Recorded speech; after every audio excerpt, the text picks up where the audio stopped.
So welcome everybody to Diverse Mentorship Circles. Um, this is a cafe hosted by the CORE Intergenerational Linkages Community of Practice. And CORE Alberta is supported by Healthy Aging Alberta. I'm going to start us off first with a land acknowledgement here. So my name is Stephanie and I'm tuning in from Mohkinstsis, otherwise known as Calgary. And in the spirit of our journey to promote reconciliation, we'd like to honor the truth of the shared history and acknowledge the many First Nations, Métis, and Inuit who have lived in and cared for these lands for generations. We're grateful for the traditional knowledge keepers and elders who are still with us today, and for those who have gone before us. And as I mentioned, I'm tuning in from Mohkinstsis, so I'd also like to recognize that I'm tuning in from Treaty 7 territories and the traditional homes of the Blackfoot Confederacy, including the Siksika, Piikani, and Kainai nations, as well as the Yahe Nakota, which includes the Chiniki, Bearspaw, and Goodstoney nations, and the Tsuut'ina. I'd also like to recognize that I'm tuning in from Métis Regions 5 and 6.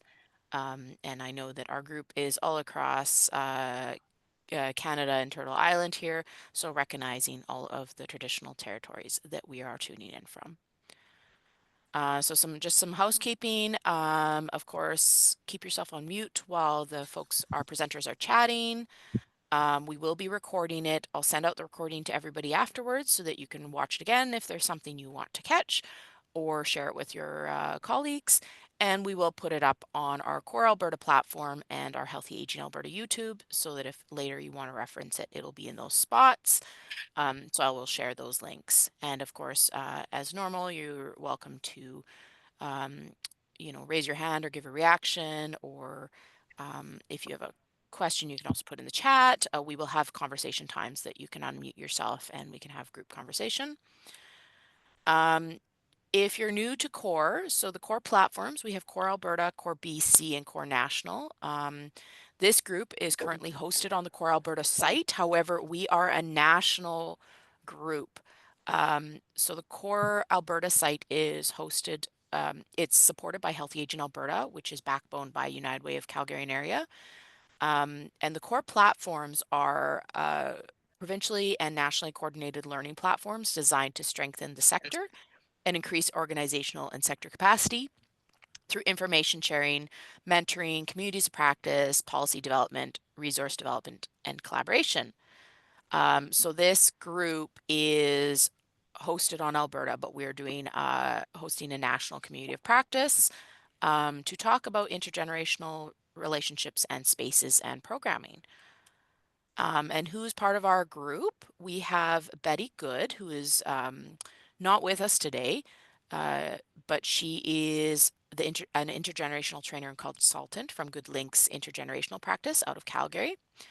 We have Jane, who is here in the room with us today, who is a co-chair of Sundre Senior Spruce Society in Sundre. We have myself, which I am representing Healthy Aging Alberta out of Calgary, and Rachel, who's not here with us today, but she is a social gerontologist at the Nork Innovation Center out of Toronto. So I'm going to introduce our first, I'm going to pass it over to Jane, who is going to introduce our theme for today. Hey, diverse intergenerational circles are groups of people from different generations who come together to learn, share, and support each other. These circles can help build understanding, respect, and a sense of community. Through these circles, we can see personal growth, a reduction in isolation for our older adults, increased empathy between youth and older adults, innovation and creativity through the different perspectives, as well as community building through resilience. So Stephanie, we'll get you to introduce our first presenters. Yes, wonderful. Thank you, Jane. So I'm going to introduce Azita Afsharnejat and Yao Li from Calgary Immigrant Women's Association. Azita is the program coordinator and Yao is the one-on-one counselor. And they're both part of the one-on-one counseling for immigrant women, which is part of the Wellbeing and Resiliency Department. and they run youth and seniors programming. So they're going to talk about their intergenerational programming and how they've made inclusive circles and spaces for both youth and seniors. And yeah, I will pass it over to them, and actually I will get your PowerPoint also ready here. Thank you so much, Stephanie, and everybody. Hello, everyone. I am Azita, and I'm so happy to be here with you today. I work with the Calgary Immigrant Women Association, CWA, an organization dedicated to supporting immigrant women, seniors, youth. They build their lives here in Canada. Today, I want to talk about something very special, mentorship, but not just in the way we typically think about it. At CWA, mentorship is not just about career development.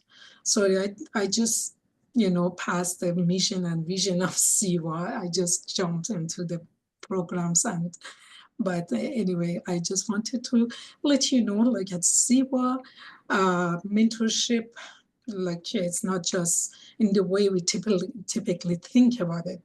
Mentorship isn't just about career development. It's about fostering connection across generation between youth and seniors through meaningful interaction, cultural exchange, and sharing learning. We believe that when different generations comes together, magic happens.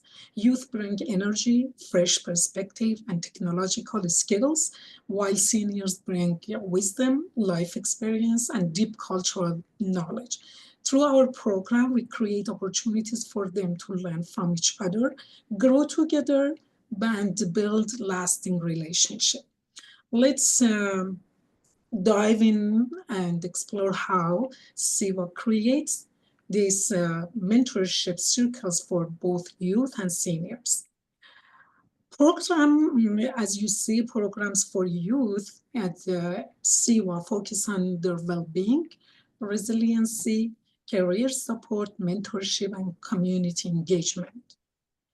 At the same time, we recognize that young immigrant and refugee youth also need support as they navigate their journey in Canada.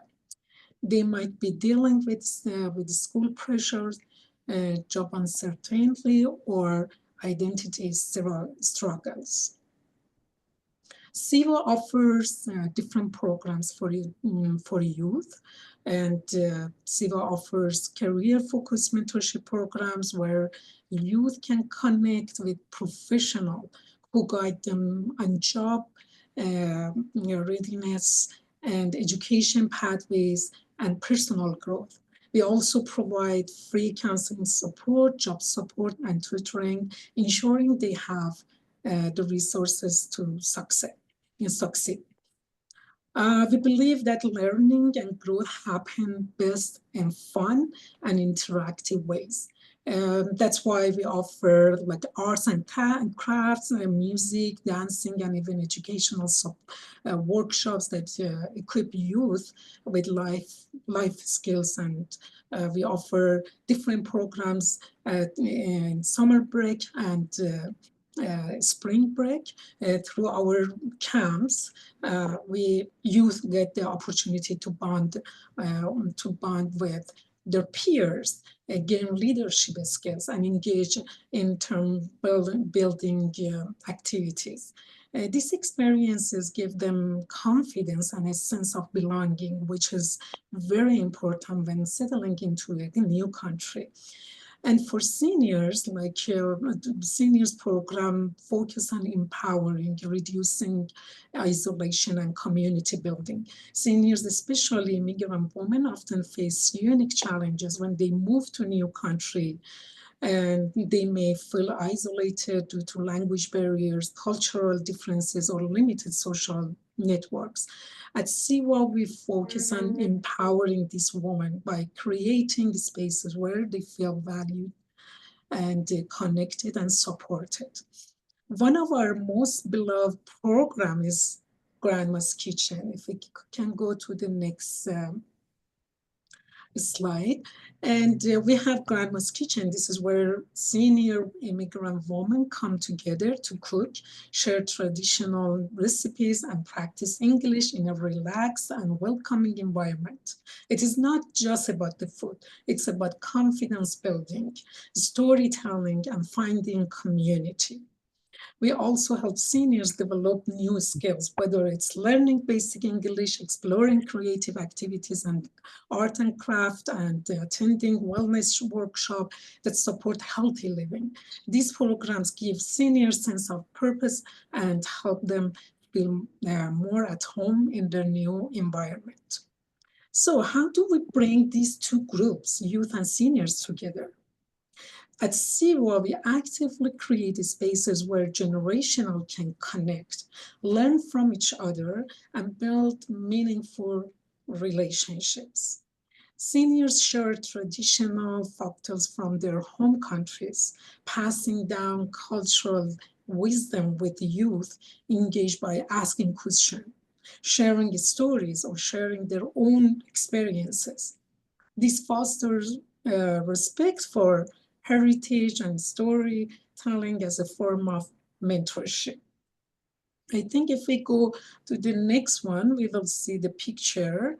Yeah, that is like, as I mentioned, like sometimes through painting, crafts, and painting, crafts, other creative activities, youth and seniors collaborate, exchange skills, and simply have fun together. It's a very great way. It's very great way to break barriers and build friendship across generations. We believe that music and dance are universal language. Even like, when they don't speak the same language, we bring these activities together. We host events where seniors teach traditional dances and youth introduce modern music styles, creating a lively cultural exchange. Similarly, at our food fairs or Grandma's Kitchen, seniors prepare traditional meals while youth assist, and providing an opportunity to bond over food and shared experiences. Through these activities, we ensure the mentorship is not just one directional, it's mutual. Seniors support youth with wisdom and cultural knowledge, while youth empower seniors by introducing them to new ideas, technology, and different ways of thinking. Mentorship happens in everyday moments, whether it's a shared meal, a simple conversation, or a fun activity. The relationship forms, these programs change lives. Like at CIWA, we always have these activities together, even though we have a separate programs for each of them. But when, special for the different culture and diverse culture, when they see even their, the different cultures within the seniors and then youth, will get to know about different culture through seniors, they just, smoothly integrate to the new society. At CIWA, we're not just offering, as I mentioned, but program. We're building a strong, connected community where we, every generation supports and learn from each other. I would love to hear from you all, and just please share your experiences as well.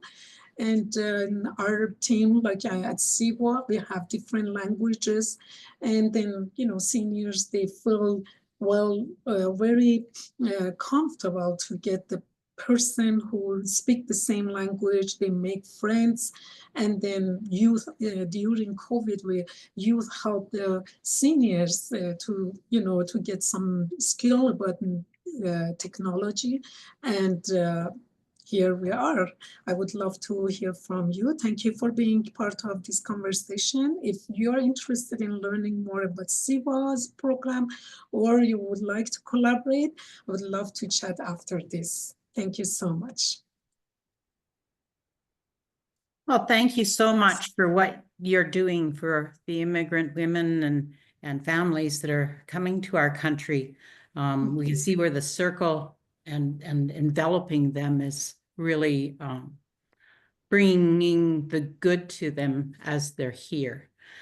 So does anybody in the group, because it's like a cafe, just you can light up your light there, your mic, and if you have thoughts or questions at this time, we'll spend a few minutes.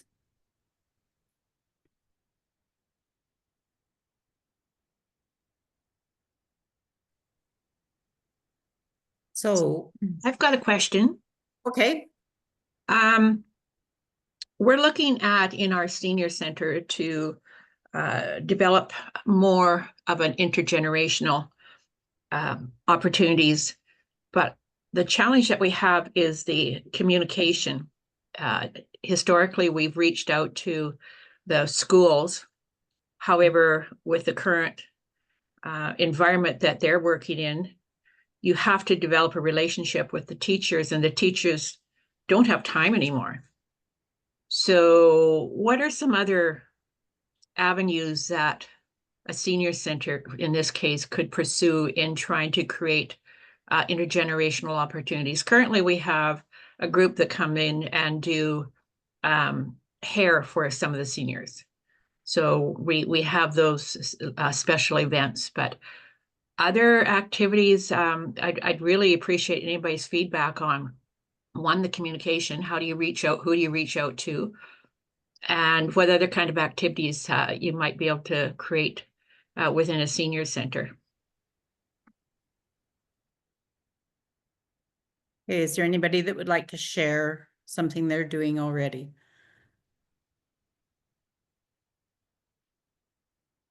Oh, your mic. Sorry, I can share some of our experiences, maybe might be useful as well for everybody, because as I mentioned, like we create this separate activities for youth and seniors, like because when it comes right on intergenerational, maybe like the youth might avoid, or like the school, as you mentioned. But when you have a program or activity for youth themselves, and then encourage them to just, you know, join to the other activity, maybe it would be helpful. And like, of course, the schools all, you know, they have a tight time, and then they don't like to just, you know, pull up the students from their classrooms. Like we, as I mentioned, like during the spring break or summer break, we encourage them, and then we have monthly, because there is a PD day. Every schools, they have like the PD day that they are off, and then we encourage them to come to the activities and just attend to the events. And we are partnered with other communities like churches or community centers, and then we just get the space and then have our activity. Even here at CIVA, we have like the room. We can definitely bring them in, and that is our, you know, experience. Maybe other people have more to share. Yeah, we wanted to share this as well. Thank you very much. Yeah, I would like to, sorry. Yeah.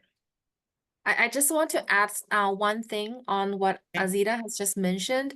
I'm sorry, my internet here is very lagging. Like, I'm not sure if you can hear me clearly, but I would like to just make one quick comment, adding to what Azita has just mentioned, is that in CIVA, we actually have interpretation, like we have a volunteer program, and so we have interpretation services. So with volunteers speaking English and another language really helps to bridge the conversation. the communication. So yeah, so what we have done in the past is that once that the senior and the youth coming together, and there is at least one staff or volunteer, they speak both language. They speak English and the mother tongue, and then we can transfer it into another language. So that's the way that we kind of like reduce the language barrier, and really to help them to overcome that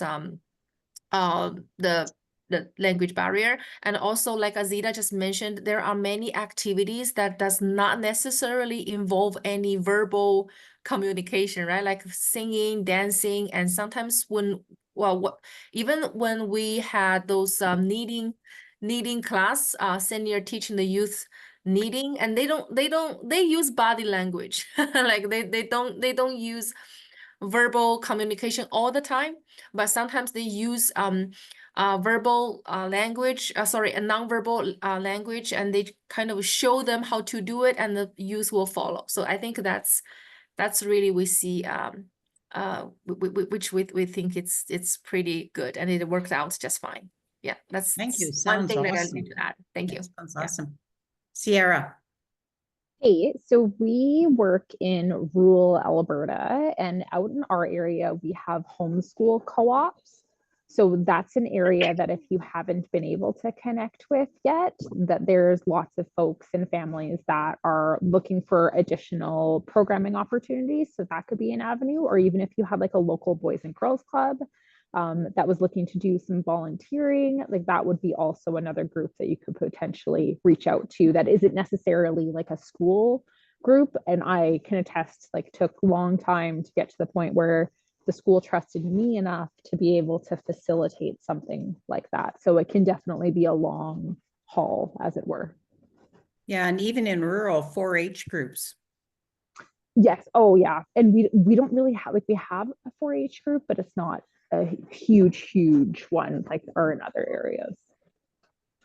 Well, thank you. We're gonna close there so our other presenter can. If you have questions, if you want to put them in the chat, we can get to them after Heather presents, or just wait and you can express your feelings and have questions after Heather's presentation. I think there was one, there was one quick question in the chat, and it was for Azita and Yao. That was, are your youth, are they high school or university students? And I believe they're both, right? Yes, yeah, we do have high school, junior high, and university students. Yes, yeah. All right, thank you. Okay, I will pass it to you, Jane, to introduce our next speaker, Heather. Hey, I've known Heather for a little while, and she had the privilege of learning the circle process from several Cree elders from the Treaty 6 and Treaty 8 territories. This was through the Mother Earth Healing Society. It was Heather's first significant exposure to the power of attentive listening and the experience of being held in the patient energy of a group, giving each full respect and consideration. She has worked in special education and in social services with Katimavik, French immersion, as well as immigrants and refugees. Her master's in education explored the sense of place among newcomers, using the circle as a place of experiential sharing.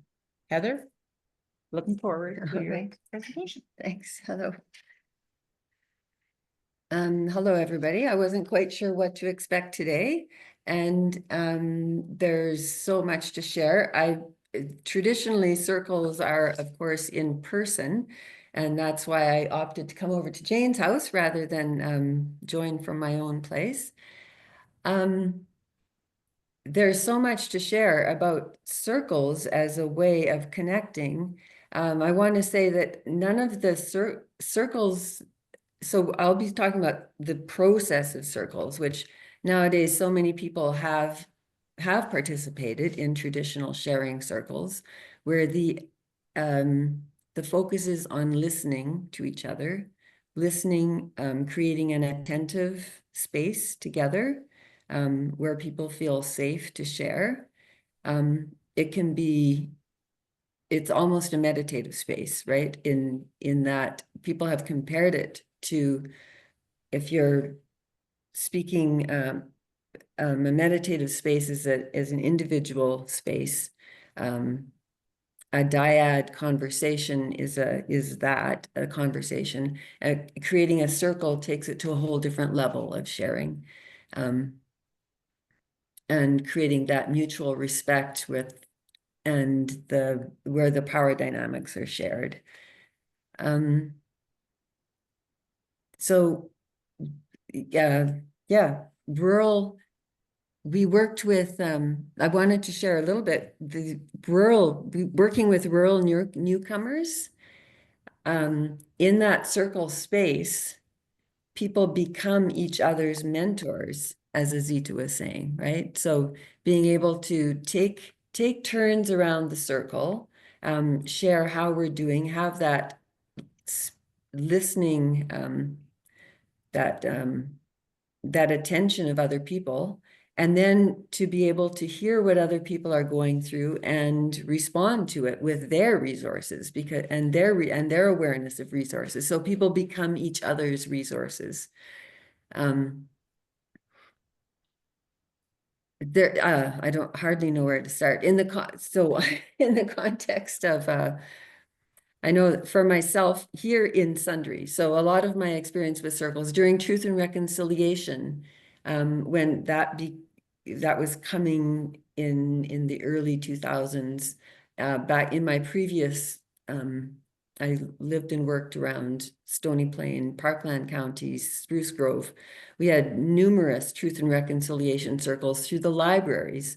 Libraries are an enormous resource, of course, and so having dozens of people at different times coming to circles for the purpose of better understanding our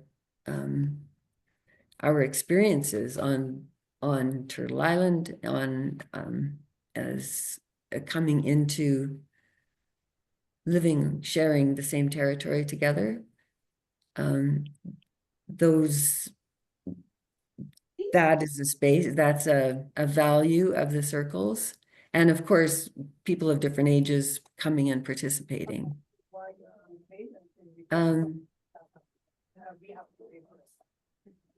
Here in Sundre, we had the impetus to, I've moved to Sundre in the last several years. So when the grave sites were being discovered, there was a strong impetus to, It's $125. oh, I'm hearing other people chatting in the background here. Yeah. And they all paid? We had an impetus to, so we held at the library again, had a Truth and Reconciliation circle for people to share their feelings about what was coming up with just the realities of our experience here, on our different experiences as settlers and as First Nations peoples, to better understand each other. So we had circles in that context, and people of different ages participated. Here, Sundre is a little town of 2,700 people near the Rocky Mountains. So the context is rural and it's small. We have the local FCSS project, it's called Greenwood Neighborhood Place, has created a youth center here recently, and a number of us are volunteering there. And we decided to hold, we gathered together to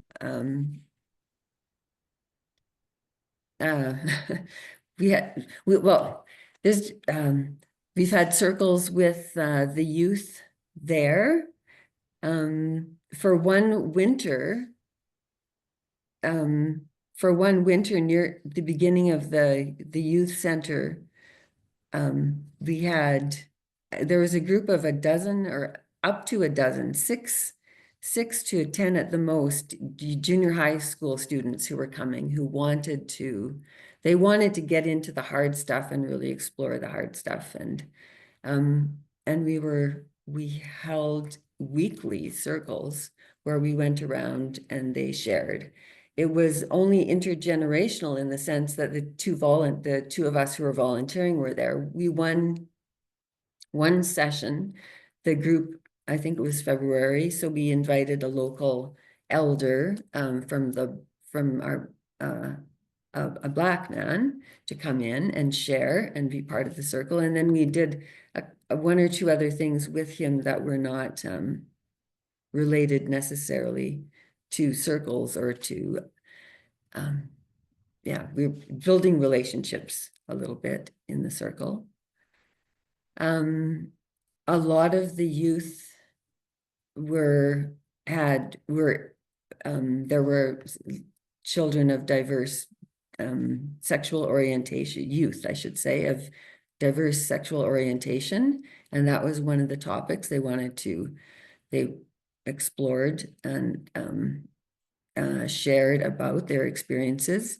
Also, again, through the library, we held a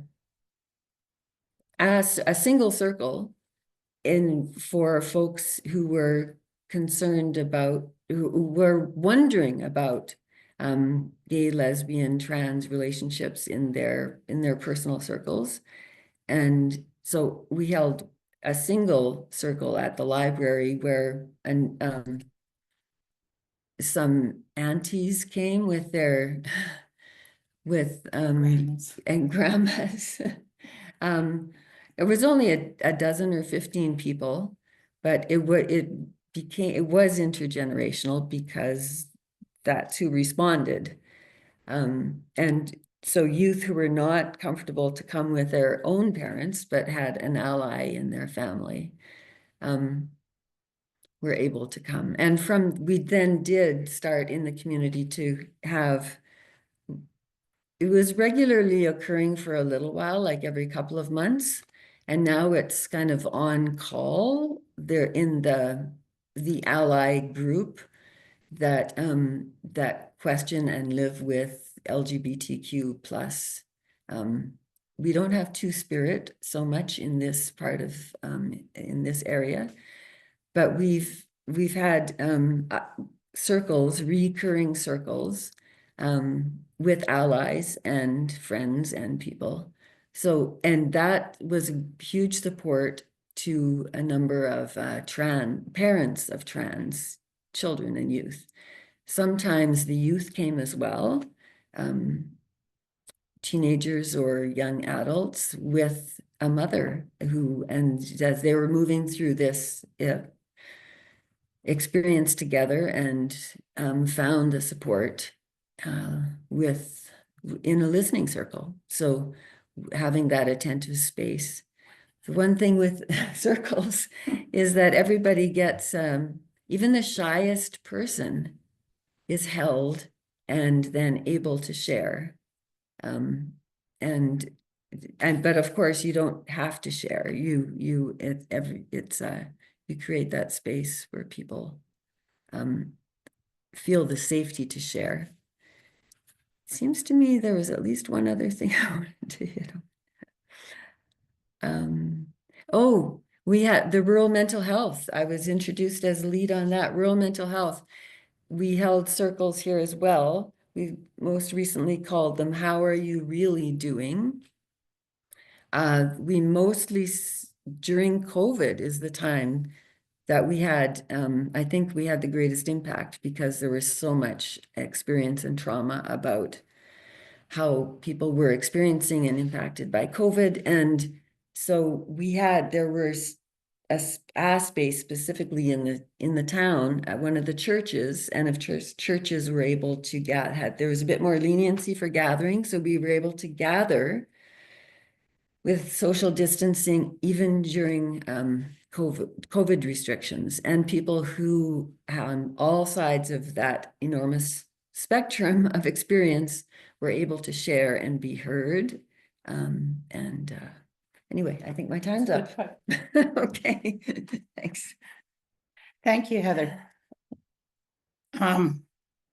It's interesting because circles can be used for mentorship. Circles can be used for, you know, just that contact about how we do feel and everything.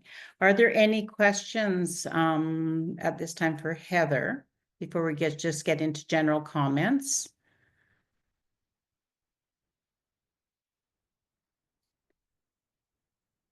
I asked Heather to come because I had been part of some of her circles and felt, you know, the mentorship that went on afterwards. So the discussions that went on afterwards in the families, even in the general ones where young kids were brought because mom didn't have babysitter, but it was intergenerational because of you know, the students that I taught all the way to, you know, parents, grandparents and everything, having that ability to have a reaction or an interaction with each other.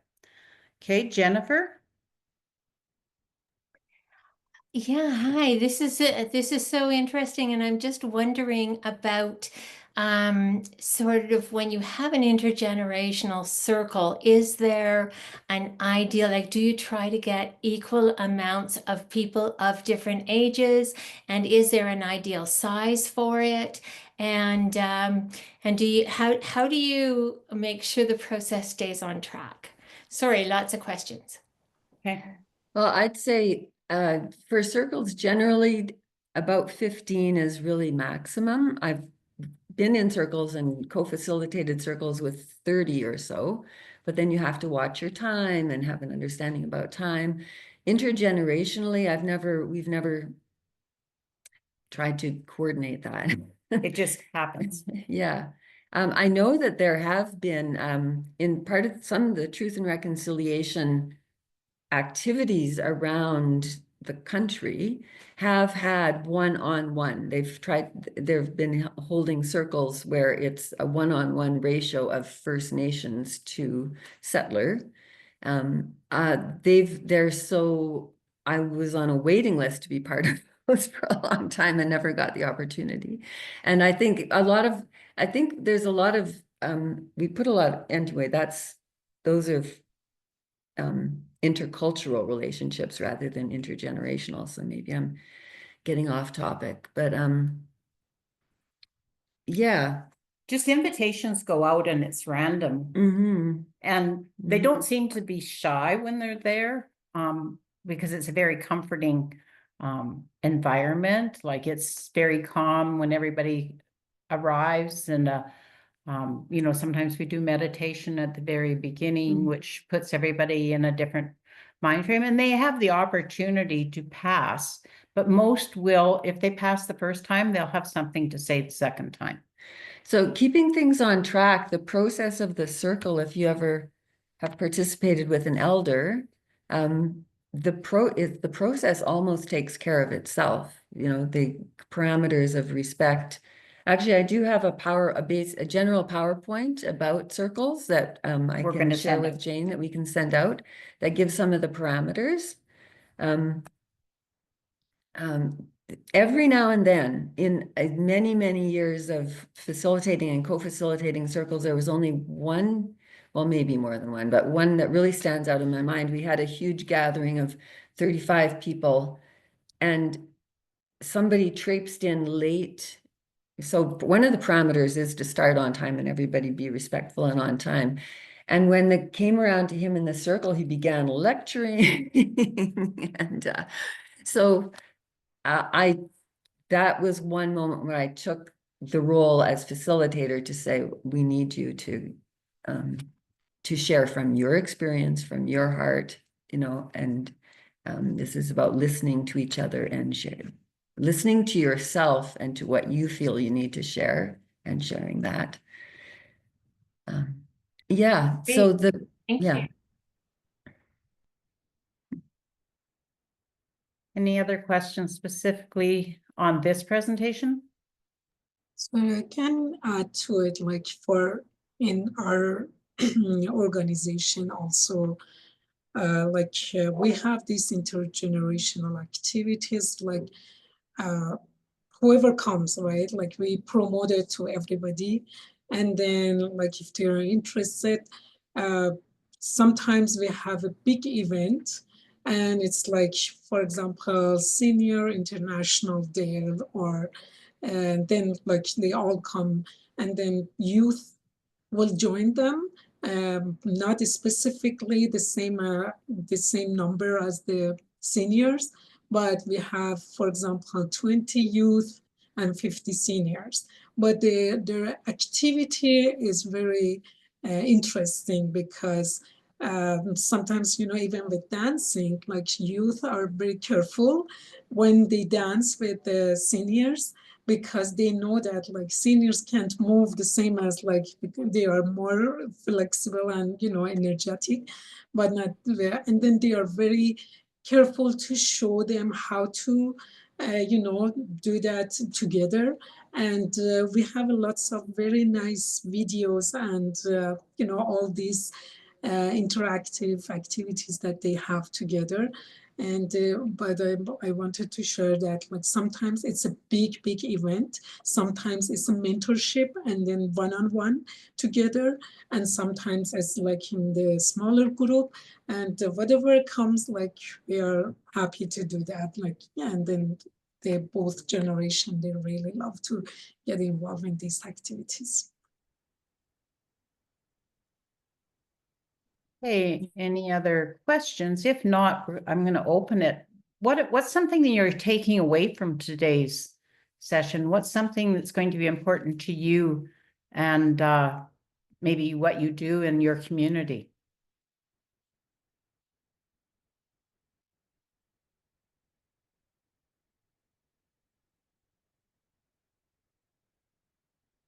Or what do you see as a benefit of the types of circles that we talked about today?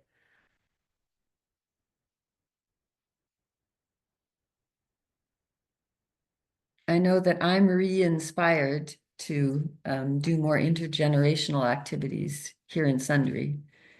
But as one of the guests was asking before about how reaching out and finding those youth, yeah, it's different in our different contexts. I keep imagining having the daycare, going over to the senior center every now and then. But it's easier said than done, right? Creating those relationships and building those relationships of trust as well, as someone was mentioning, especially within the schools. That and one of the things I just did recently was in November, I guess, not too recent, is a drum circle that was intergenerational and including dementia patients as well within the drum circle. And just their learnings at the end is that the old people can drum too, but they all did the drumming, and the dementia patients didn't know they could drum, and now they wanted to keep going. So we're going to try and continue with something like that, which is a circle, and it's mentorship, because during the little breaks, they talk about different drums and they share drums, and they, it's just so invigorating to see the interaction. I wanted to, there's a phrase that some people have used that speaks to me, which is building relationships at the speed of trust. So it takes time and a process. Yeah. Also, I wanted to add that like intergenerational is not about like you find, this is my experience, that it's not about like bringing the stranger people together. Sometimes you can bring family together. And then it's just a different generation. Like they are more comfortable. It's not about the school, not about like the strangers. Like where we had activity like mini family soccer game, like between the different generation, like grandchildren, their parents, and grandparents, and then it was so much fun.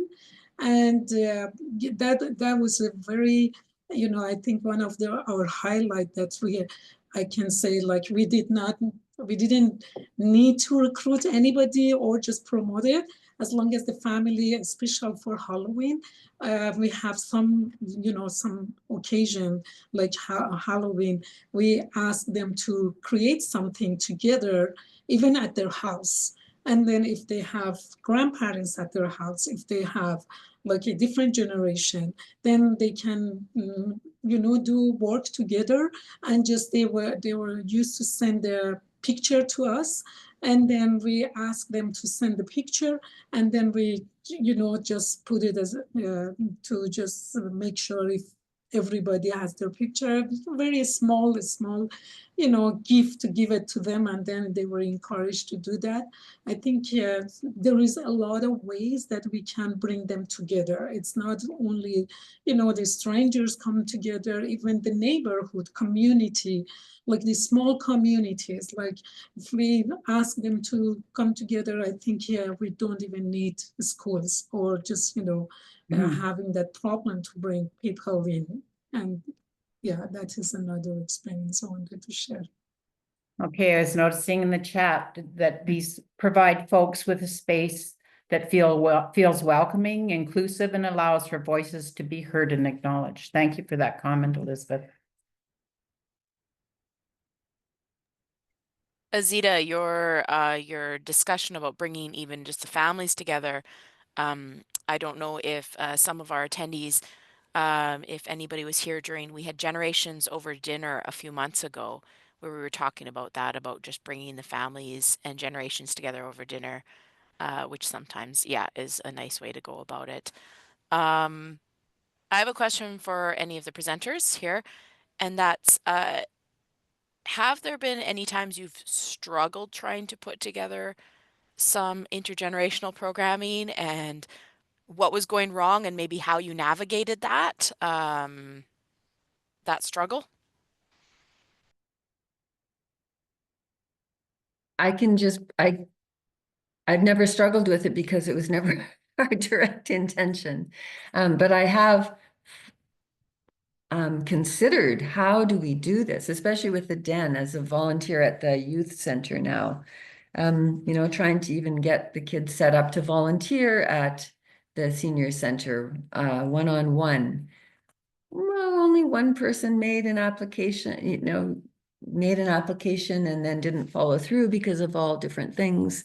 So it hasn't been a huge focus, and I've pondered, how do we get the daycare seniors connected? And so I'm sure Azita can say more to it, but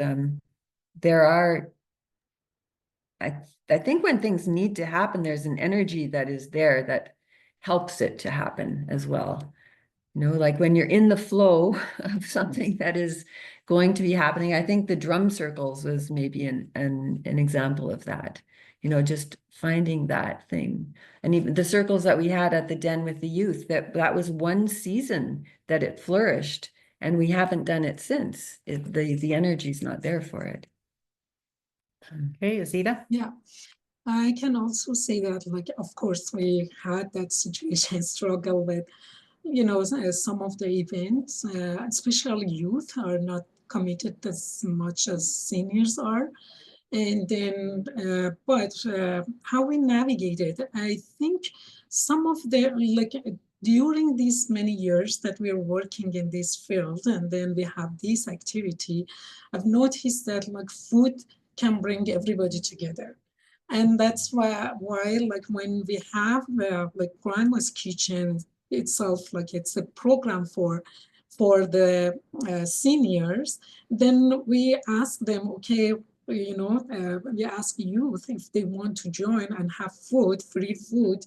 And then, that is something that's really, it's very successful, I would say, because if we ask them to just join for something specifically, to just interact or engage with the seniors, maybe they are not much interested in that.